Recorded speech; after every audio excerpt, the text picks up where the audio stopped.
जय हिंद, नमस्कार, आदाब, सत श्री अकाल। साथियों, आज का टॉपिक होने वाला है हमारा पैंक्रियाज अग्न्याशय, यानी कि आज हम एक मिश्रित ग्रंथि के बारे में पढ़ेंगे, जानेंगे, सीखेंगे। साथियों, जो पैंक्रियाज है हमारा, ये लीवर और स्टमक यानी कि आमाशय के बीच में पाया जाता है, जिसकी संरचना एक पत्ती के जैसे होती है। देखने में पत्ती के जैसे संरचना होती है।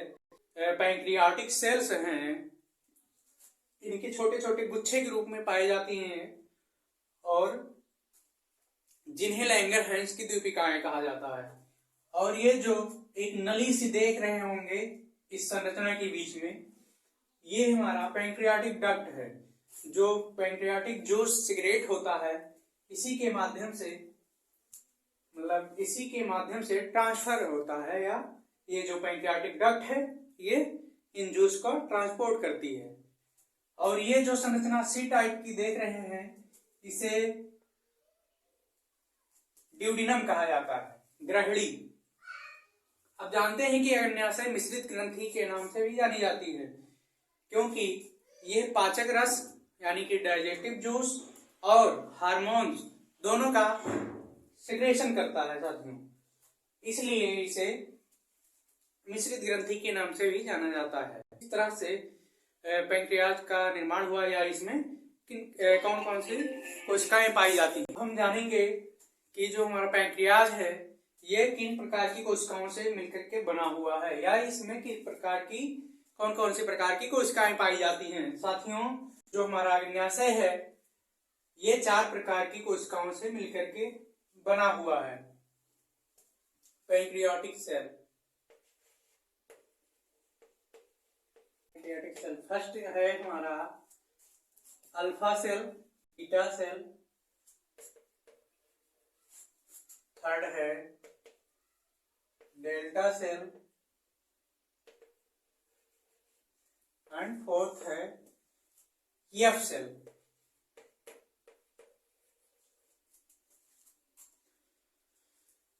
अब देखेंगे कि किन सेल का मतलब अल्फा, बीटा, डेल्टा जो है इनकी मात्रा कितनी कितनी होती है। अल्फा सेल जो है ये 20% भार को निर्माण करता है, और जो बीटा सेल है यही सर्वाधिक होता है साथियों, ये 75% होता है। और जो डेल्टा सेल है हमारा ये 4% होती है, और एफ सेल जो है ये केवल और केवल 1% होती है। अब ये रहा इनका कंट्रीब्यूशन। अब इनके श्रावणी मतलब इनका काम क्या है, सिक्रेशन क्या है इन सेल का। जो अल्फा सेल है ये ग्लूकेगान हार्मोन का सिक्रेशन करता है, ग्लूकेगान हार्मोन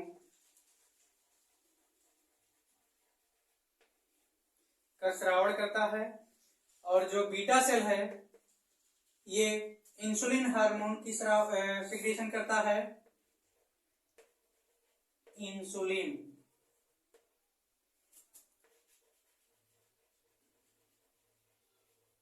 हार्मोन की श्रावण करता है।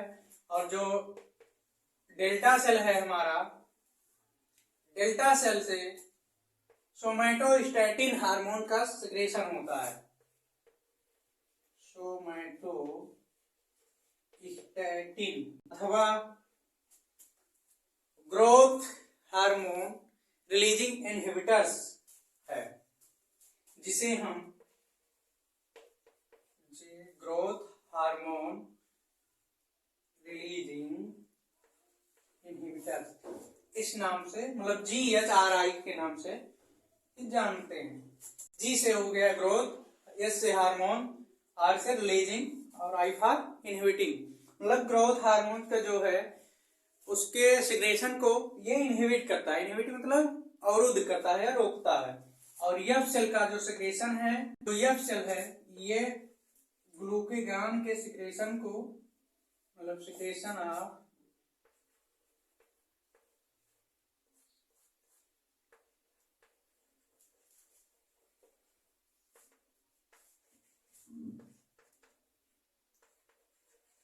एफ सेल अब इनके फंक्शन के बारे में जानेंगे। जो इंसुलिन हार्मोन है इसे एंटी डायबिटिक हार्मोन के नाम से भी जाना जाता है। एंटी डायबिटिक क्यों? क्योंकि ये हमारे ब्लड में ग्लूकोज की मात्रा को कंट्रोल करता है या एक लेवल तक बनाए रखता है। ग्लूकोज लेवल को बनाए रखता है।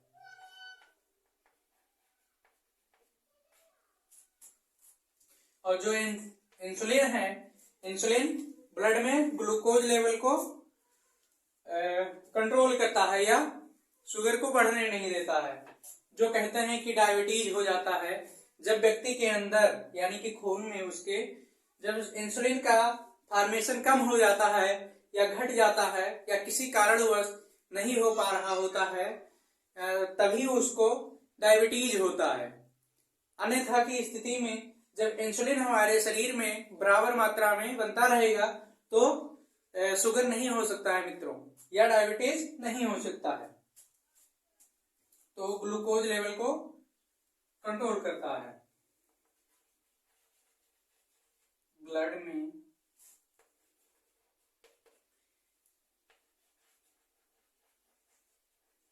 ग्लूकोज को नियंत्रित करता है।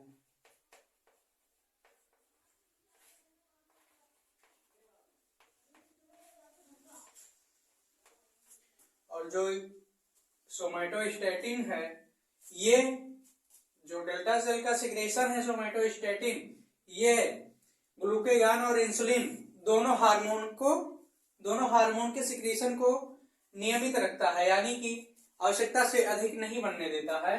अर्थात इन दोनों पे जो सोमैटोस्टैटिन है इसका कंट्रोल होता है। ग्लूकेगान एंड इंसुलिन को नियंत्रित करता है। और जो एफ सेल का सिक्रेशन है साथियों, ये एफ सेल का सिक्रेशन जो ग्लूकेगान का सिक्रेशन है उसे प्रेरित करता है या उसके सिक्रेशन को बढ़ाता है।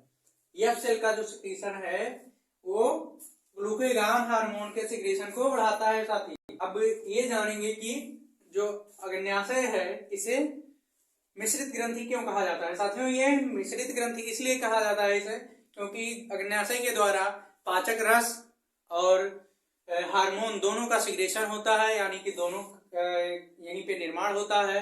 जो हमारा पाचक रस है उसका सिक्रेशन, मतलब ये सी टाइप की स्ट्रक्चर जो दिख रही है आपको, ये है ग्रहणी से अग्न्याशय जुड़ा हुआ होता है और जो इसका पाचक रस है यहीं पे ग्रहणी में छोड़ देता है, जिससे वो छोटी आंत में चली जाती है।